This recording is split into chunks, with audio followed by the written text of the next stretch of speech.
by the name of Travis Bloom attempted to enter the courtroom while the proceedings were occurring. He was stopped by security and told he could enter at breaks.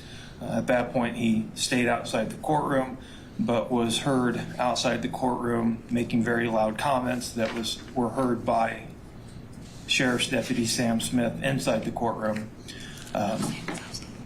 Or Sam was, I apologize, he was outside, but he heard making very loud comments.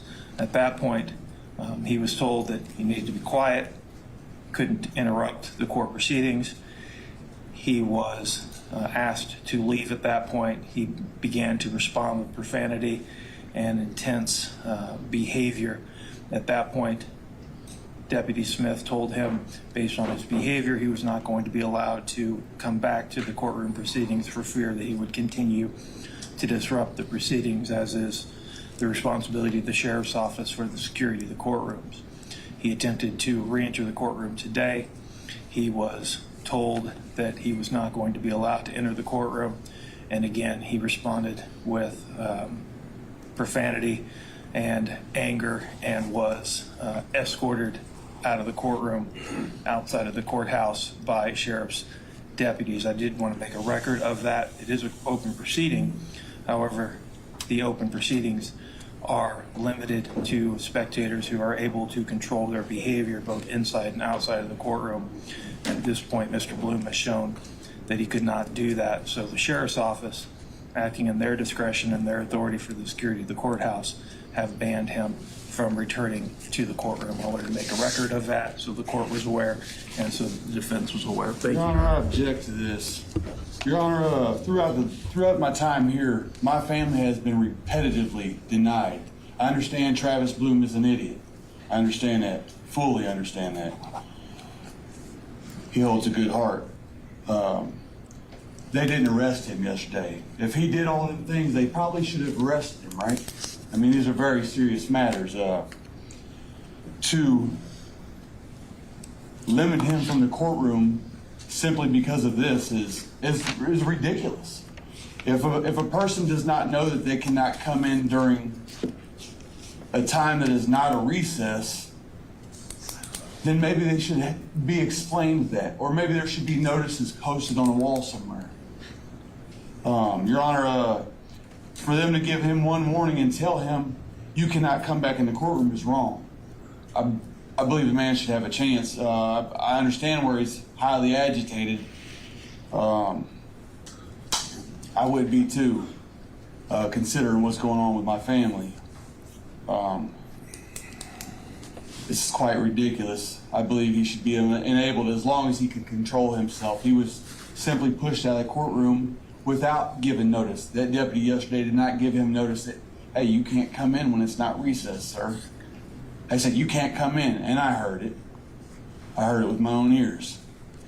It's wrong. I've been prejudiciously treated the whole time I've been here.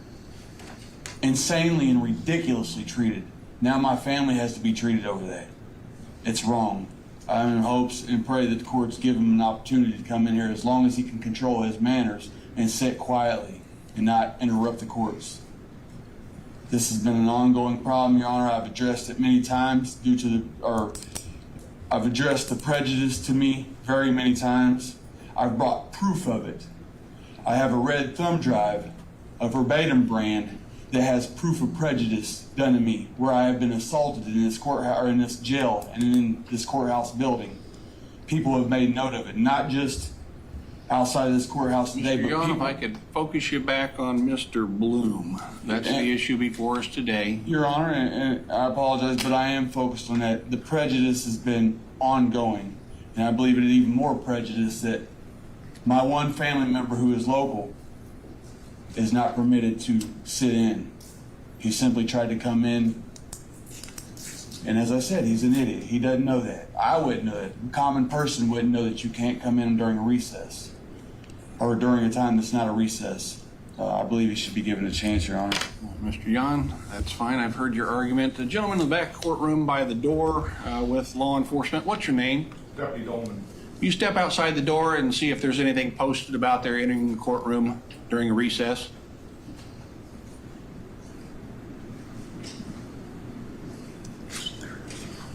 There is, Your Honor. And what does it say, sir? It says, you may only enter the courtroom at recess or breaks. And you were here yesterday, sir? I was. And was that sign posted on the door at all times? I believe so. Have a seat, Mr. Yohn. Your motion or objection is overruled. Your, as you described, idiot relative Travis Bloom should have read the door sign before he tried to enter the courtroom, and so he was advised of the court rules. And as he has attempted to disrupt these proceedings yesterday as represented, he will be barred from attending further proceedings in this matter. Mr. Jones, is the state ready to proceed? We are, Your Honor. Mr. Yohn, is the defense ready to proceed? I have no choice, Your Honor. All right, we'll have the bailiff bring the jury in.